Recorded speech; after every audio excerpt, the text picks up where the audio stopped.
We had our first encounter with COVID-19 here in the state of Connecticut. And today, the town of Darien has confirmed its second case of coronavirus. The state on alert as numbers continue to increase. Connecticut has had quite the year from handling COVID-19. Clearly the mask mandate didn't work. You're wearing a mask. Your cameraman's wearing a mask.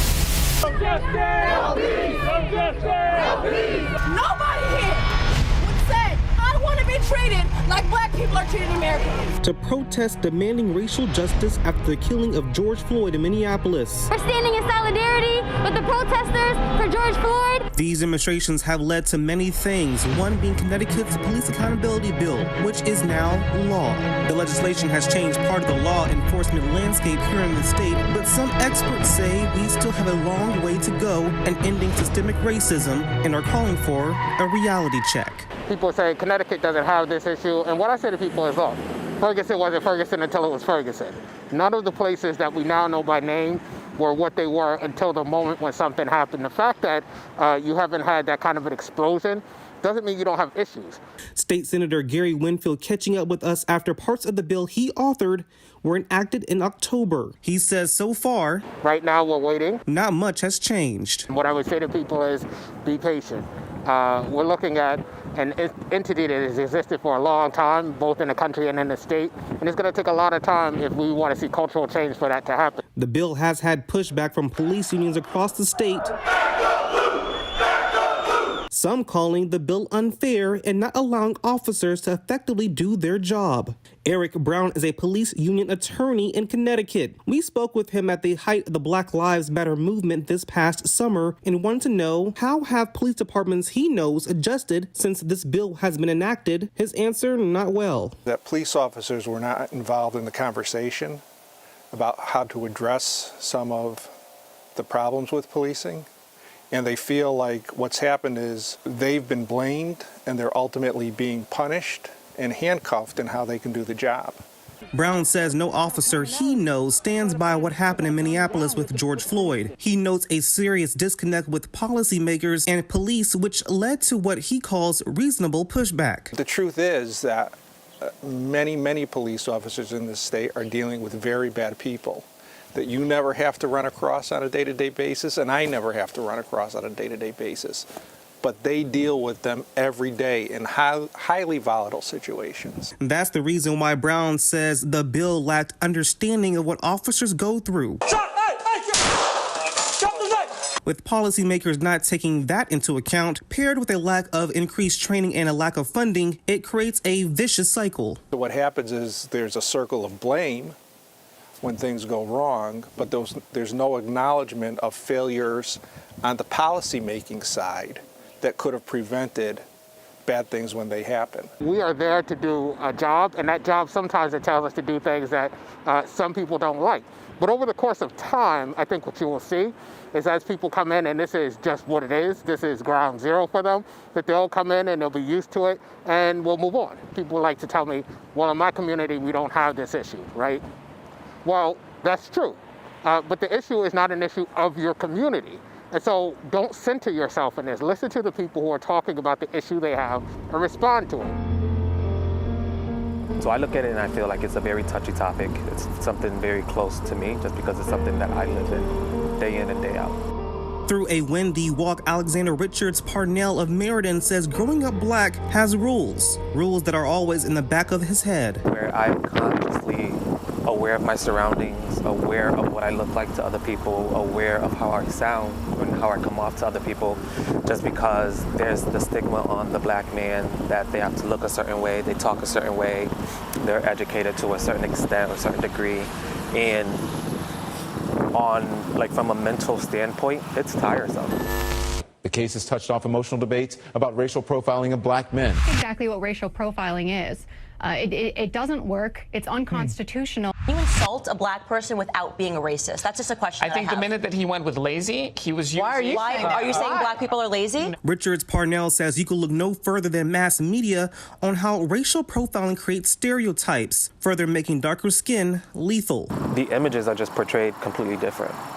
You know, where you'll see the white man in a graduation cap being, salutatory and valedictorian of his class, whereas for the black man, the African American man, he was a thug or whatever the case may be. And at that point, it's already portrayed to America that this is a black man and this is what black men look like. And the same thing for women. UConn sociology professor Noel Cazanet points out racial profiling and racial stereotypes have essentially criminalized minority populations. And I guess if we should just say racial profiling, why don't we just say racism? Because that's what racial profiling is. It works like a continuum. First of all, there's racial profiling, and then there is harassment. It gets a little worse. Then there is physical violence, police brutality, and then there's the ultimate killings. It essentially tells African Americans to stay in your lane. The professor notes that stereotypes have led to some dangerous altercations, using police stops as a more known example. According to the Connecticut Racial Profiling Prohibition Project in Bridgeport, a minority driver is 1.2 times more likely to be stopped. And in New Haven, blacks are 7 times more likely to be searched than whites. And even in Colchester, a Latinx driver is 1.7 times more likely to be stopped by police. Now, Connecticut has worked to improve implicit bias training, but experts point to a deeper issue. The couple of hours of training that officers might get relative to implicit bias isn't going to go far enough to change a culture in American society that sort of incorporates that implicit bias in everything we do. And it's not simply police officers who need to get the training and understand the shift. It's all of us. This is the reason why Victor Constanza says he wants to be a healing voice, tackling racial divides. They targeted me in high school because of being Hispanic and being a little bit more browner. And you would think of every racial stereotype you can think of when it comes to immigrants. If you could dispel any type of racial stereotype against the Hispanic community, how would you do so? We're not all Mexican. We're all very different with each other. We're all very, very different. Especially in this area, we're not all Puerto Rican, because we have a huge Puerto Rican population. Not everyone's an immigrant. They're second, third generation. Constanza says there is no clear solution to racial bias besides time, uncomfortable conversations, and open hearts. But for policymakers, they're still looking at giving more diverse voices to law enforcement. Some of the more drastic cuts to a Connecticut police department, New Haven, $4 million. The cuts were more tied to a long-standing budget issues in the city, but came during the push for police reform. The spirit of what many people have elevated about investing in social services, thinking differently about public safety, not just about policing, has led to our efforts to create the crisis response team in New Haven. It's encouraged us to double down on our efforts around affordable housing. Despite the cut, the department is still looking to recruit and retain officers. People ask for their beat cop. They want to have a relationship with their police officers. And so that sensitive, responsive officer that understands the neighborhood is what overwhelmingly I have heard people want. Have you seen any increase for minorities in the police force since the bill was enacted? Very recently, I was involved in conversations about this very subject, and we were talking about the number of people in some of our communities who attempt to get on the police force but are disqualified for reasons that don't make any sense. And so there's a conversation going on right now about not just diversifying it writ large, but about what it is we do to make it difficult for people who already want to be in the system to get in the system. Brown says it's going to take some serious thinking from policymakers to make the field more attractive for a diverse pool. They're in such high demand in other fields, they're not moving into public service. So that's an area where policymakers have to look and say, hey, what can we do to get more people from the backgrounds that we want to have policing?